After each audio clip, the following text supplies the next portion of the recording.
অনেক সুন্দর মীমাংসা করলেন, আমার যাহা জানার ছিল। খুব চমৎকার ভাবে পরিবেশন করলো, অনেক সুন্দর। তবে দয়াল,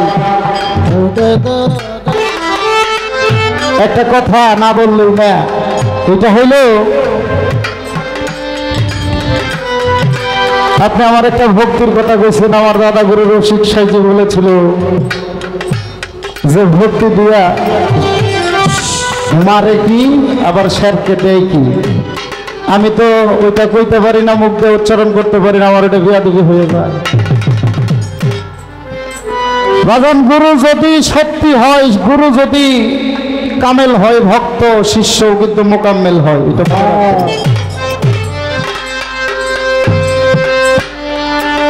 কারণ এখনকার গুরু আসলে এগুলা কোটিতে কোটি মিলে। কামরুল বাজার, আপনার সাথে আইসা অনেকক্ষণ সময় দিয়েছি। হ্যাঁ, অনেক কিছু পাইলাম অল্পতেই পচে, বেশিতে চষে। তো যাই হোক বাজার, আসলে এখন গরু পাওয়া যায় না, গরু মিলে বেশি। তেমনি বাজান, ভক্তি আপনারা দিছি, আপনার অন্তর্যামী জানেন আমি ভক্তিটা আপনাকে কেমনে দিছি, এটা তো জানার কথা। এই আসতে তো যাই হোক, ভক্তির বিষয় নিয়ে আলাপ আলোচনা করব। হ্যাঁ, যাহা জানার ছিল অতীব চমৎকার করে আমার এই প্রশ্নের উত্তর করলেন। হ্যাঁ, আবার আমাকে প্রশ্ন করেছেন যে বাজান, তুমি যে আমার তরিকতে দাখিল হইবা, স্কুলে ভর্তি হইবা, তোমার নাম কি, তোমার বাবার নাম কি, তোমার মায়ের নাম কি, আর তুমি যে আমার কাছে আসছো কি খাই আইছো, এবং তোমার যে নাম আনিস সরকার, এই নামটা গ্রান্টেড করবো না। তাই বলবো বাজান, ধীরে ধীরে একটা গান করি, তারপরে আপনার প্রশ্নের মীমাংসা করার চেষ্টা করব। ধন্যবাদ।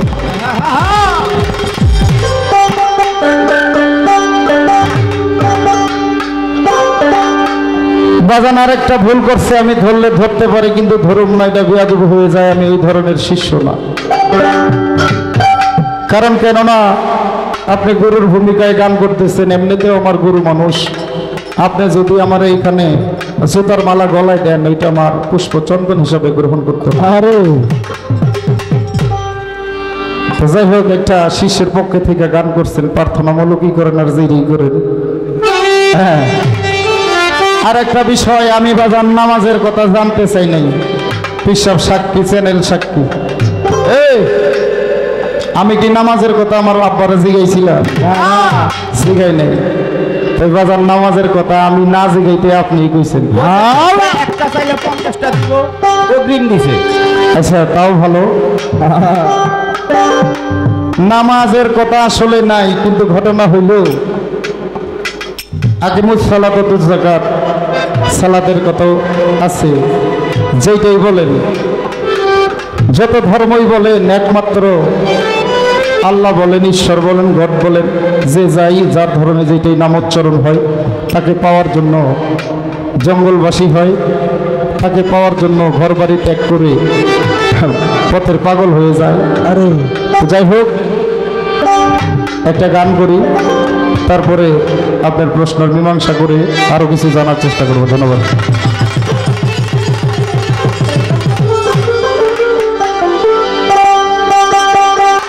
ওরে গুরু বুঝাবা আমারে,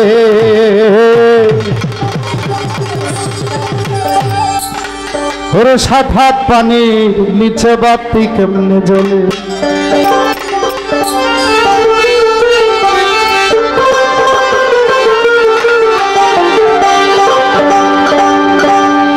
ও গুরু আন্ধার রাতে বেচা কিনা, আন্ধার রাতে বেচা কিনা দেওয়া খরিদ করে, গুরু বুঝাও আমারে।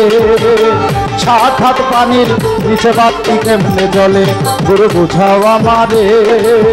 7 হাত পানির নিচে বাতি কেমনে জ্বলে, বুঝাও আমারে। 7 হাত পানির নিচে বাতি কেমনে জ্বলে, গুরু বুঝাও আমারে।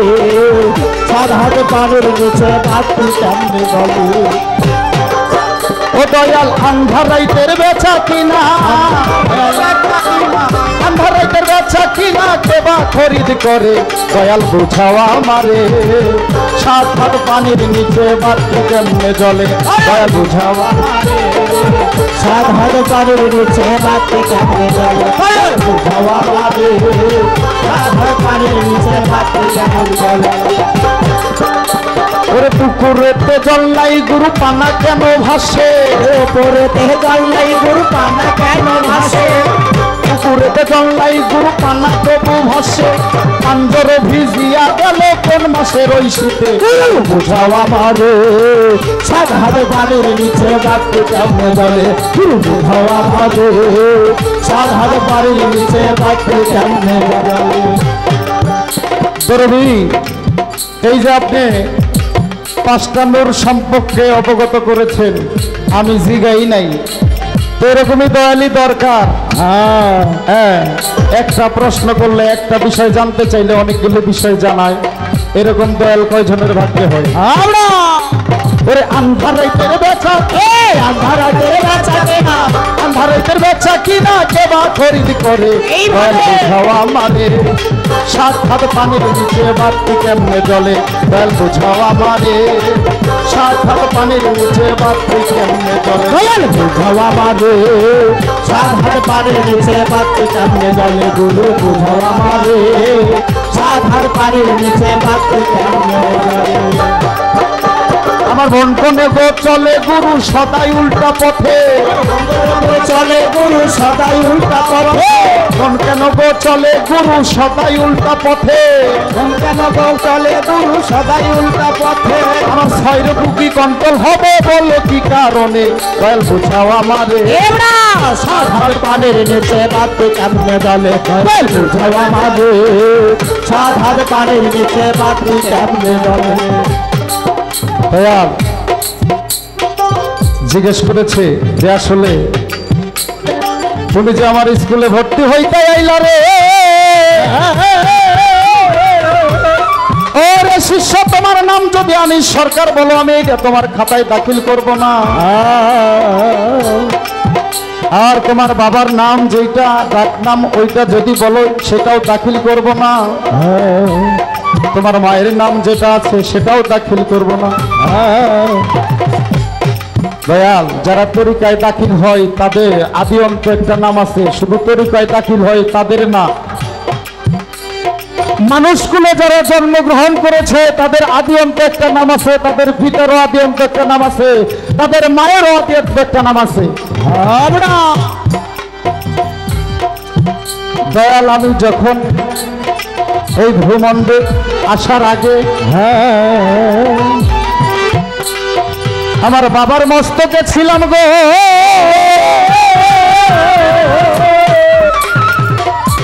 ও বাবা জান, আমার পিতার মস্তকে ছিলাম, আমার পিতার মস্তকে কামড় দিয়ে উঠেছিলাম রে। আমার পিতায় আমার কামড় সহ্য করতে পারে নাই, তখন আমার পিতা তার রিপুর যন্ত্রণায় ভোগে, ওই রিপুর যন্ত্রণায় যখন ভোগে রে, ও তার আমার পিতার নাম ছিল তখন কামাল গুরু। আর যখন বিধির বিধান মতো আমার মায়ের সাথে লিপ্ত হয়, বাবা মস্তকে রাখতে পারলেন না, মায়ের গর্ভে ঢেলে দিলেন, তখন আমার মায়ের নাম ছিল সামাল গুরু রে।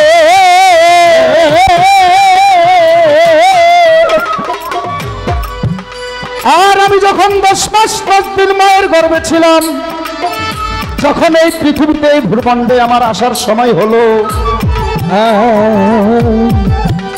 আমার দীননাথ দীনবন্ধু বলতেছে, যাও রে বান্দা তুমি দুনিয়ার মাজারে যাও, চলে। আমি সেদিন আমার প্রভুকে বলেছিলাম, প্রভু গো তোমাকে ছেড়ে আমি যাব না, প্রভু গো তুমি আমার ছোটবেলার খেলার সাথী, তোমাকে ছেড়ে এই বহুকে এই দুনিয়ার মায়ায় আমি জড়াতে চাই না। আমার প্রভু বলেছিল, মায়ের গর্ভে তো তোমার থাকার জায়গা নয়। 10 মাস 10 দিন অব্দি যখন মায়ের গর্ভে ছিলাম রে, আমার মা যখন গর্ভে আমাকে ধারণ করে আমার মার নাম হয়েছিল সামাল গরু।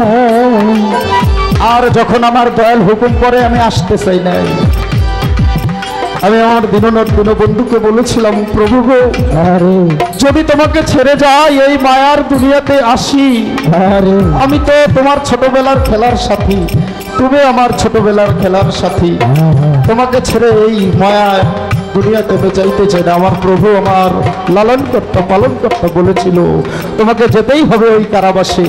বলেছিলাম যদি তোমাকে ভুলে যাই, আমার দয়াল দীননাথ দীনবন্ধু বলেছিলেন আমাকে ভুলবে না রে। ঘন ঘন সাধু সঙ্গ করো, আর ওই সাধু সঙ্গ করলে ওই সাধুর মধ্যেই তুমি আমার খোঁজ পেয়ে যাবে। তাই বাবা ফকির লালন সাইজি বলেছে, সৎসঙ্গে স্বর্গে বাস আর অসৎসঙ্গে সর্বনাশ। যখন আমি এই দুনিয়ার জমিনে আসলাম আমার নাম ছিল বিন্দু জালাল। যখন এই দুনিয়ার জমিনে আমি এই দুনিয়ার কহুকে পড়েছি, এই মায়া ফাঁসে বন্দী হয়েছি বাজান, তখন আমার নামটা ছিল বিন্দু জালাল। এটাই আপনার জিজ্ঞাসনা সুন্দর করে মীমাংসা করলাম আসরের বাজারে। আমার হারমোনিটা একটু বাড়ায় দেন সাউন্ড আল্লাহ ভাই, আপনার পায়ে ধরে বলছি, হারমোনিটা আমার হারমোনিয়ামের সাউন্ড নাই, দোহারিটা দেন, বক্সে দেন, বক্সে বাইরে লাগবো না। এই তো আমার বাজানের প্রশ্ন ছিল, বাজান গো, আমি আপনারে অনেক কিছু বলতে পারি কিন্তু বলবো না। ওই যে বলছি আপনি আমার দয়াল, আমার বিপদ আপনি, আপদে আপনি, আমার শয়নে আপনি, স্বপনে আপনি, ধ্যানে আপনি, জাগরণে আপনি। হ্যাঁ, শুধু আজকে স্টেজের জন্য না, এমনিতেও আপনি আমার মাথার তাজ। আমি আপনাকে আমার কলিজার ভিতরে স্থান দিয়েছি। আপনার জন্য আমার বুকটা সবসময় ধরপর ধরপর করে। হ্যাঁ দাদা, সাধার পাড়ের নিচে মাত্র কেমন জলে গুরু বুঝাও আমারে, সাধার পাড়ের নিচে মাত্র কেমন জলে। আমার মন কেন গো চলে গুরু সদাই উল্টা পথে, মন কেন গো চলে গুরু সদাই উল্টা পথে। এই মনটারে যত বুঝাইতে চাই, মনটা শুধু পাগলা ঘোড়ার মতো লাফালাফি করবে। তুমি তো আমাকে সবক দিলাম, আমার 6টা ঋতু কন্ট্রোল করার মন্ত্র দিলাম। শিষ্যরা কিন্তু ভুল করেই বাজান, স্কুলের মাস্টার আর ছাত্র কি এক হয়? মা গো, ছাত্র আর মাস্টার কি এক হয়? না, আমি ভুল করব, আমার ভুলটার সমাধান করবেন দয়া। এই জন্যই তো আপনি গুরু। আমার মন কেন গো চলে গুরু সদাই উল্টা পথে, আমার মন কেন গো চলে গুরু সদাই উল্টা পথে। আমার 6 ঋতু কন্ট্রোল হবে বলে কি সাধনে গুরু বুঝাওয়া আমারে। সাধার পাড়ের নিচে মাত্র কেমন জলে গুরু বুঝাও আমারে, সাধার পাড়ের নিচে মাত্র কেমন জলে। আজকে জানার অনেক কিছু বিষয় আমার মনে আজকে দয়াল আপনার শোনাই। ওরে সুন্দর করে ভাবের বিনিময় করবেন আজকে সবাতে জানাই। দয়াল চৈতন্য গুরু, এখানে অনেক সাধুগুরু মহৎ ব্যক্তি আছে, পীর সাহেব আছে, আমার কামরুল চিস্তি আছে, কাঙ্গালি কামরুল চিস্তি, আমার রশিদের দরবারে অনেক শ্রোতারা, এখানে যে শ্রোতাগুলি আছে আমাদের চেয়ে অনেক ঊর্ধ্বগামী তারা। কারণ এই যে শীতের রাত এত কষ্ট করে এখানে আসছে, হ্যাঁ, তারা অজানা বিষয়কে জানে। যাই হোক বাবা, চৈতন্য গুরু খুব কম মিললে বাজান। এখনকার গুরুদেরকে গুরুর কাছে বায়াত করতে গেলে আমার নিজের চোখে দেখা, হ্যাঁ, কোন ভক্ত গরুটা বড় নিয়ে আসছে, কোন ভক্ত মহিষটা বড় নিয়ে আসছে, কোন ভক্ত টাকা বেশি, হ্যাঁ, গুরুর নিরিখ নজর ওই ভক্তের দিকে বেশি।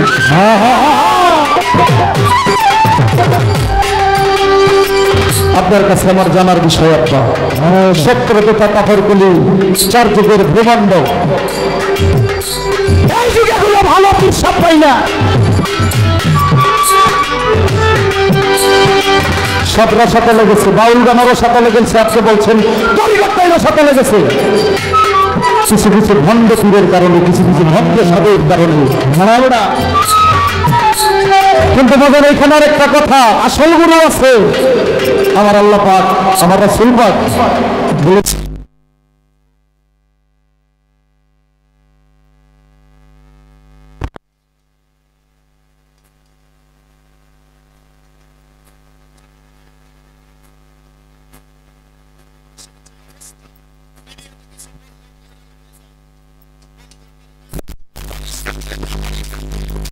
ওই যে আপনি কইছেন এমন জায়গায় অসুখ হইছে, আমার জায়গায় হইছে ঘা, ভাসুর হইছে ওঝা। বাজান গুরু পামো কোথায়? যেই গুরুর কাছে যাই, ওই যে বেশিরভাগ গুরুই দেখি হ্যাঁ এটা নিয়ে ব্যস্ত। আস্তে আস্তে আমি দেখেছি সনাতন ধর্মের মা বোনেরা যারা আছেন, অনেক সুন্দর পরিবেশ, আপনাদের মধ্যে ভক্তি ভজন আছে, আরে আমার মুসলমান ধর্মেও আছে। কিন্তু দয়াল বর্তমান প্রেক্ষাপটে সত্যদের তাতাফর কলির শেষ জামানায় যে কি হবে 1400 হিজরতের পরে, এটা আমার রাসূল পাকও বলতে পারে নাই। এর খবর আসলে কার কাছে পাই? আপনার কাছে আমার জিজ্ঞাসা। চৈতন্য গুরু আর সঠিক গুরু চেনার উপায় কি? আজকে আপনি বেশভূষণে গুরু হবেন, আমি এটা গ্রান্টেড করব না। পোশাক পরলে সবাইরই সুন্দর লাগে। এই যে পোশাক, এই পোশাক পরিধান করলে একটা কালো মেয়েকেও যদি বিউটি পার্লারে নিয়ে সাজাই, তারও দেখতে রাজকুমারী পরীর মতো লাগবে।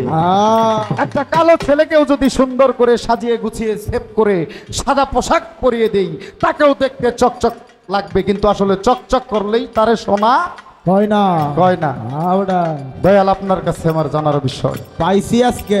আমি কিন্তু আপনার সাথে রাগ করি না, আপনি বারে বারে উঠে একটা কথা কন। এই যে ভুল বেয়াদবি আমার হবেই, কারণ আমি শিষ্য, শিখতে আইছি। শিষ্যর কাজ হলো অজানাকে জানা দয়ালের কাছে। যেটা বুঝি না ওইটা বুঝে নিব, কিন্তু আপনি রাগ করে সেইটা উঠেন, মাঝে মাঝে মাইক্রোফোনের তার পর্যন্ত কাইটা দেবার ধরে। আপনার কাছে আমার জানার বিষয় বাজান, চৈতন্য গুরুর 8টি লক্ষণ আছে। কথা কি বুঝেন আপনারা? এই জগতে চৈতন্য গুরুর 8টি লক্ষণ আছে। আরে যেই গুরুর মধ্যে বস্তু আছে, ওই গুরু কোন সময় সমাজে ধরা দেয় না। যেই গুরুর ভিতরে বস্তু আছে রে, আর যেই গুরু চৈতন্য গুরু এই সমাজে বসবাস করে না রে। নকল মানুষের ভিড়ে আসল গুরু চলে যায় জঙ্গলবাসে।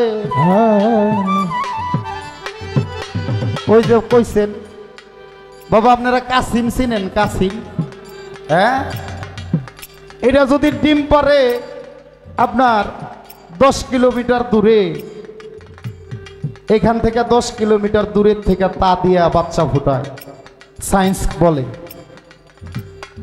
যারা চৈতন্য গুরু, যারা সাধুগুরু, যাদের ভিতরে বস্তু আছে, যাদের ভিতরে পানকাতন আছে, ছয়রূপু কন্ট্রোল আছে, যাদের পুরা নর্স কন্ট্রোল আছে, ওই ধরনের গুরু এই সমাজে কম মিলে, আর থাকলেও তারা প্রকাশ হইতে চায় না।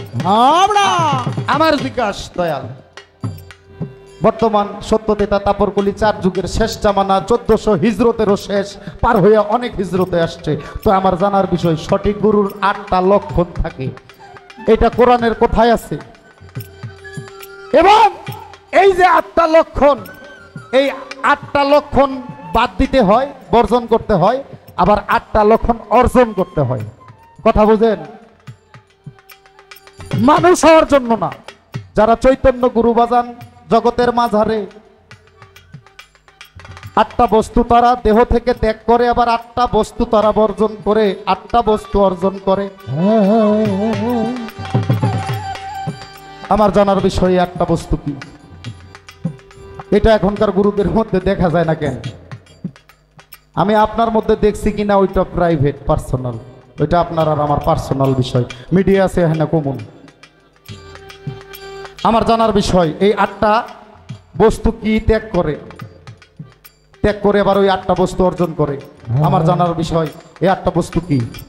ও গুরু বুঝাও আমারে, এই 7 হাত পানির নিচে বাতি কেমনে জলে, গুরু বুঝাও আমারে, 7 হাত পানির নিচে বাতি কেমনে জলে। আমার মন কেন গো চলে গুরু সদাই উল্টা পথে, আমার মন কেন গো চলে গুরু সদাই উল্টা পথে, ওই আমার মন কেন গো চলে বাজান সদাই উল্টো পথে। কি লাভ হবে কি হবে হাসের মাঠে, গুরু বুঝাও আমারে, 7 হাত পানির নিচে বাতি কেমনে জলে, গুরু বুঝাও আমারে, 7 হাত পানির নিচে বাতি কেমনে জলে। ছোট অনেক সুন্দর ভাবের বিনিময় আজকে গুরু শিষ্যর মাঝে সবারে জানাই। ওরে আপনি গুরু আমি শিষ্য, বুদ্ধি আমার কম, দয়াল গো আপনার কিছু কৃপা দয়া হলে আজকে এখানকার সকল শিষ্যরা বুঝিতে সক্ষম। আমার রাসূলের একজন সাহাবী ছিল আবু হাদ্দা তার নাম। সব সময় করত সে নবীর ইসলাম প্রচার করে করত দ্বীনের কাম। এই বাজান ভক্ত গুরু গুরু শিষ্য এই ভাবটা বর্তমানে কম দেখতে পাই। বর্তমান যুগে শুধু ভণ্ডই আর ভণ্ড বলে আমরা ইন্টারনেটে দেখতে পাই। হযরতে আবু হাদ্দা একদিন আমার নবীর দরবারে যায়। ওইখানে 12 বছরের একটা এতিম ছেলে, এই দয়াল গুরু গো আমার 12 বছরের একটা এতিম ছেলে আমার নবীর দরবারে যায়।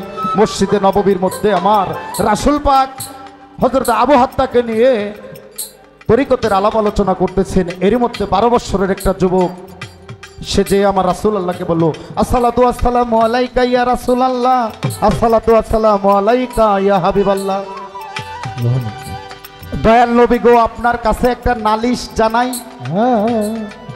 আমার নবী বলে, বলো বাবা কি বলতে চাও? বলে ইয়া রাসূলুল্লাহ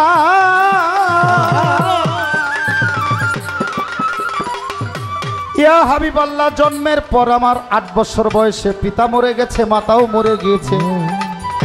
এই অবধি 12 বছর বয়স হয়েছে আমার বাবা আমার জন্য একটা খাজুরের বাগান রেখে যায়। কিন্তু ওই খেজুরের বাগানের মধ্যে রে ওই আমার দিনের পয়গম্বর আমার রাসূলুল্লাহ আমার 301টা খেজুর গাছ রয়। কিন্তু 300টা গাছ আমার এরিয়ার ভিতরে পড়ে, আর একটা গাছ শুধু অন্য এক মানুষের এরিয়ায় পড়ে। কথা বুঝেন? বলে রাসূলুল্লাহ গো ওই 300টা গাছকে আমি চতুর্দিকে প্রাচীর দিতে চাই, কিন্তু ওই একটা গাছ ওই অন্য লোকের জায়গায় পড়ে। কিন্তু ওই জায়গা দিয়ে আমার প্রাচীরটা হবে, ওই প্রাচীর মধ্যে গাছটা পড়ে যায়। আমি ওই লোকটার কাছে যাই, গাছটা কিনতে চাই, গাছটা বেচে না। রাসূলুল্লাহ ওই গাছটা উনি বেচে না, গাছটাকে আমাকে দান করে দিতে বললাম, দানও করে না। কিন্তু আমি প্রাচীর দিব, প্রাচীর ছাড়াও তো আমার বাগান হবে না। আপনি একটু ওই লোকটাকে ডাক দিয়ে আপনার কাছে একটা মীমাংসা আমাকে করে দেন। বলে কি হইলে ওই লোকটা গাছটা আমার কাছে বিক্রি করে দিবে, আর নইলে ওই গাছটা তিনি যেন কেটে ফেলে, আমি তাইলে আমার প্রাচীরটা দিতে পারি। আমার রাসূল পাক ওই লোকটাকে খবর দিলেন। ওই লোকটা রাসূলের দরবারে চলে আসলেন, রাসূলকে সালাম জানাইলেন, সালাম গ্রহণ করলেন, বললেন যে বাবা এই যে এতিম বাচ্চা, মাসুম বাচ্চা, হ্যালো, এর বাগানটা প্রাচীর দিবে, তুমি ওকে গাছটা দান করে দাও। কিন্তু আমার রাসূলের মুখের উপর ওই লোকটা না করে দিল, ইয়া রাসূলুল্লাহ ইয়া হাবিবাল্লাহ, আমি এই গাছটা ওনাকে দিব না। আমার রাসূলুল্লাহ বললেন তাহলে বাবা কেটে ফেলো। বলে রাসূলুল্লাহ আমি কাটবো না। তাহলে কি উপায়? তখন ওই যে হযরতে আবু হাদ্দা নামে এক সাহাবী আমার রাসূলের সাথে ছিল বসিয়া, আমার রাসূল তখন বলল এখানে অনেক সাহাবী আমার আছে রে, এই এতগুলো সাহাবীর মধ্যে এই গাছটা কেনার মতো কারো কি তৌফিক আছে? ওই লোকটা কয় আমি তো গাছে বেচুম না, কেনার তৌফিক থাকলেও কি হবে? তো যদি না বেচে একটু মুশকিল না? হযরতে আবু হাফসা তখন বলল ইয়া রাসূলুল্লাহ, আমার 700 থেকে 800 খেজুরের বাগান আছে, ওই বাগানটা ওই লোকটার নামে আমি দিতে চাই।